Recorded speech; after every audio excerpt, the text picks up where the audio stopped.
நமோ நாராயணா. கம்ப ராமாயண சொற்பொழிவில் எனக்கு மிகவும் பிடித்த கதாபாத்திரம் சீதையே என்று சீதையின் பெருமைகளை வரிசை வரிசையாக கூறி அனைவருடைய பாராட்டுதலையும் பெற்ற விஜயலட்சுமிக்கு நன்றி கூறி, அதற்கு பிறகாக கம்ப ராமாயணத்தில் எனக்கு மிகவும் பிடித்த கதாபாத்திரம் பரதனே என்று கூற வருகின்றார் உமா செல்வராஜ். பரதன் கம்ப ராமாயணத்திலே மிகுந்த நேர்மையானவனாகவும் பண்பாளனாகவும் காட்டப்படுகின்ற ஒரு கதாபாத்திரம் என்றால் அது நிச்சயமாக பரதனாகத்தான் இருக்கும். விஷ்ணுவின் அவதாரமாக ராமபிரானும் விஷ்ணுவின் கையில் உள்ள சங்கு சக்கரங்கள் பரதனாகவும் சத்ருக்கனாகவும் அவதாரம் செய்தன. இந்த பரதன் தன் தாய் வரத்தின் மூலம் தன் மகனே நாடாள வேண்டும் என்று கேட்டும், தன் தாயை கடுமையான சொற்களால் அவன் பேசிவிட்டு தன்னுடைய அண்ணனை ராமபிரானை அழைக்கும் பொழுதும் சரி, அவர் வர முடியாது என்று கூறும் பொழுது அவருடைய பாதுகைகளை கொண்டு வந்து நாட்டிற்குள்ளேயே செல்லாமல் நாட்டிற்கு வெளியில் உள்ள ஒரு சிறு கிராமத்தில், நந்தி கிராமத்தில் அவன் இருந்து கொண்டு அந்த பாதுகைகளை வைத்து அயோத்தியை நாடாள வைத்தான். அந்த பண்பு யாராலும் மறக்க முடியாது. ராமர் ஆட்சி செய்திருந்தால் கூட இப்படி ஆட்சி நடக்குமா என்று தெரியாத அளவிற்கு ராமரின் பாதுகைகளை வைத்து பரதன் ஆட்சி செய்த விதம் அனைவரும் வியப்புறும் விதமாக ஆட்சி செய்தான் என்று ராமாயணத்தில் கம்பர் காட்டியிருப்பார். ராமர் வனவாசம் முடித்து சீதையோடும் இலக்குவணனோடும் அவர் அயோத்திக்கு செல்லும் பொழுதுதான் பரதனும் அயோத்திக்கு சென்றான் என்றால் அவனுடைய பண்பை எப்படி எடுத்துச் சொல்வது? அந்த பண்பாளன்தான், அந்த பரதன்தான் எனக்கு மிகவும் பிடித்த கதாபாத்திரம் என்று பேச வரும் உமா மகேஸ்வரி அவர்களை வருக வருக என வரவேற்று உங்களுடைய உரையை தொடங்குங்கள் உமா மகேஸ்வரி. சிவாய நம. அருள் வேண்டி சிவாய நம குரூப் தோழிகள் அனைவருக்கும் வணக்கம்.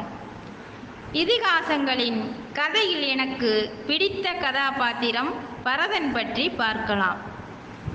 அயோத்தி நாட்டு மன்னன் தசரதன் கைகேயி இணையருக்கு பிறந்தவன் பரதன் ஆவார். ராமாயணம் என்பது ராமனை தலைவனாக கொண்டது. அந்த ராமாயணத்தில் ராமனை விட நல்லவன், ராமனை விட உயர்ந்தவன் பரதன். எந்த பாவமுமே அறியாதவன் பரதன்.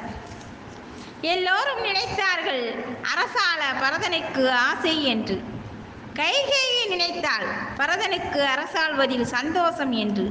ஒரு நாள் பரதனிடம் கைகேயி சொன்னால், பரதா, ராமனை காட்டுக்கு 14 வருடம் அனுப்பிவிட்டேன், உனக்கு அரசாள ஆணையிட்டார் உன் தந்தை என்றாளாம். அதற்கு பரதன், நீ எல்லாம் ஒரு அம்மாவா என்று கேட்டாராம். கோசலை நினைத்தாளாம் பரதனுக்கு அரசாட்சிக்கு ஆசை என்று. அதனால்தான் பரதன் மன்னிப்பு கேட்டப்ப, கைகயர் கோமகள் இழைத்த கைதவம் ஐயோ நீ அருந்தலை போலும் என்றாள். கைகயர் கோமகள் இழைத்த கைதவம் ஐயோ நீ அருந்தலை போலும் என்றாள். அப்ப உனக்கு தெரியாதப்பா என்று கேட்டாள். அப்பத்தான் பரதன் சொன்னான், எனக்கு எதுவுமே தெரியாதம்மா என்றான். லட்சுமணன் நினைத்தானாம், நம்மை பரதன் தான் காட்டுக்கு அனுப்பி கஷ்டப்பட வைத்தான் என்று. வசிஷ்டர் நினைத்தார், குகன் நினைத்தான்.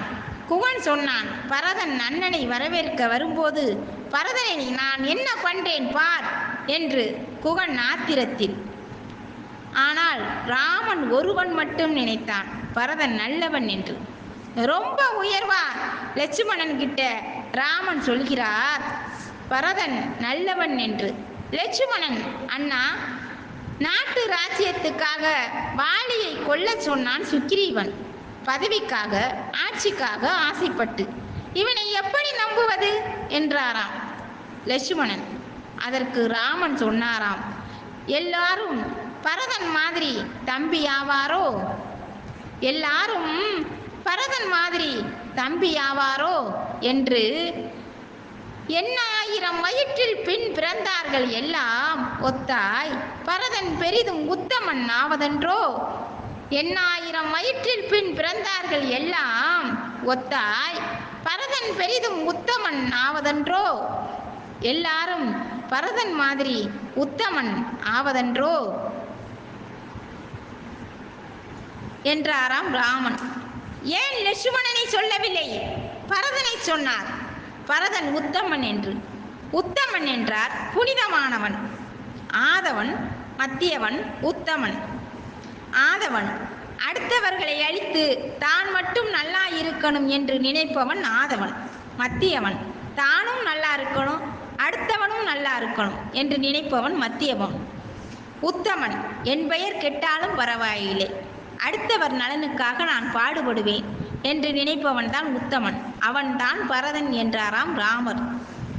கம்பன் காப்பியத்தில் எழுதிய போது பரதனை பிடித்து போகுது. பரதனை உயர்த்தி பிடிக்கிறான். பரதனை உயர்த்தி பிடிக்கிறான். ராமனை விட மும்மையும் நிறைகுணத்தின் நின்னிலும், ராமனை விட மும்மையும் நிறைகுணத்தின் நின்னிலும் 3 மடங்கு நல்லவன்டா பரதன் என்றாராம் கம்பர். பரதனை குகன் வாயிலாக இன்னும் ஒரு படி உயர்த்தி அரசனாக வரவில்லை, 1000 ராமனின் கீழ் ஆவாரோ என்றான் குகன். 16 வருடம் கழித்து ராமர் இன்னும் அரண்மனைக்கு வரவில்லை என்று பரதன் தீ மூட்டி, அண்ணன் வரவில்லை என்றால் நான் இந்த தீயில் விழுந்து சாவேன் என்றாராம் பரதன். பரதனை பார்த்து கோசலை, எண்ணில் கோடி ராமர் ஆயினும் அண்ணனின் அவர் ஆவாரோ என்றாளாம் கோசலை. எண்ணில் கோடி ராமர் ஆயினும் அண்ணனின் அவர் ஆவாரோ என்றாளாம் கோசலை. எத்தனை கோடி ராமர்கள் வந்தாலும் ஒரு பரதனுக்கு ஈடாகுமோ என்றாளாம் கோசலை. இது அல்லவா சகோதர பாசம். பரதன் இராமாயண கதையில் நல்ல கதாபாத்திரத்தில் உயர்வாய் காணப்படுகிறான். இவர் போன்று எல்லா அண்ணன் தம்பியும் இருக்க வேண்டும் என்று கூறி வாழ்க பரதன், வாழ்க இராமாயணம். விடைபெறுகிறேன். நன்றி, வணக்கம். திருச்சிற்றம்பலம்.